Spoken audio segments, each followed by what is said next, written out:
Die Evangelie van Lukas hoofstuk 22 vers 46 lees soos volg.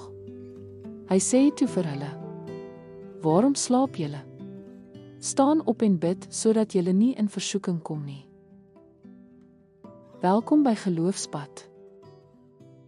In die stil, benoude skaduwees van Getsemane het Jesus geweet wat kom. Verraad, verlating, die kruis. Maar voordat hy enigiets daarvan in die gesig gestaar het, het hy 'n ander soort stryd gestry, die geestelike stryd van versoeking. En in daardie oomblik het hy na sy disippels gedraai, nie met woede nie, maar met dringendheid en deernis. En vir hulle gevra: Waarom slaap julle? Staan op en bid dat julle nie in versoeking kom nie. Dit was meer as 'n wekroep. Dit was 'n waarskuwing deurdrenk van liefde. Jesus het hulle harte geken. Hy het geweet die storm was op die punt om te breek.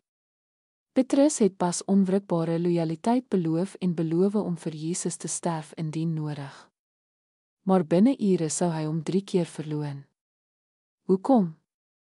Omdat hy, soos die ander, versuim het om te bid.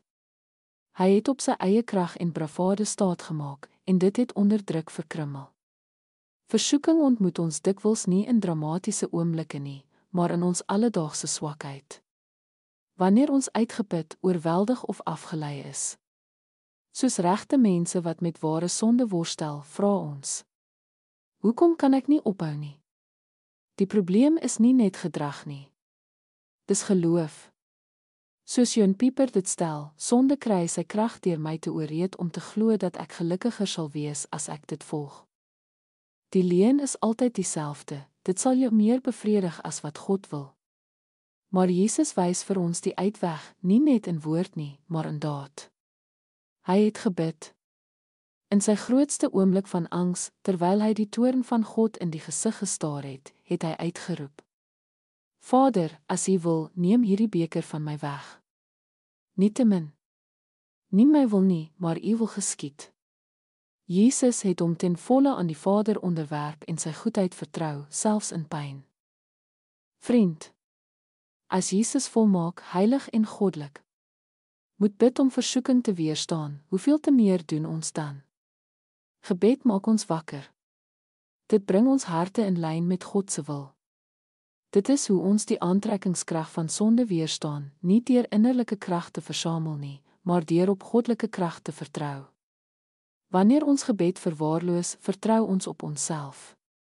En soos die disippels slaap ons onvoorbereid deur die storm. Kom ons wees eerlik. Versoeking kom. En ons is nie sterk genoeg op ons eie nie. Maar God se genade is. Laat ons wakker bly. Laat ons opstaan en bid, nie net vir onsself nie, maar vir mekaar. Kom ons leef met ons oë wyd oop vir die werklikheid van geestelike stryd. En met harte ten volle afhanklik van die een wat reeds die oorlog gewen het. Kom ons bid.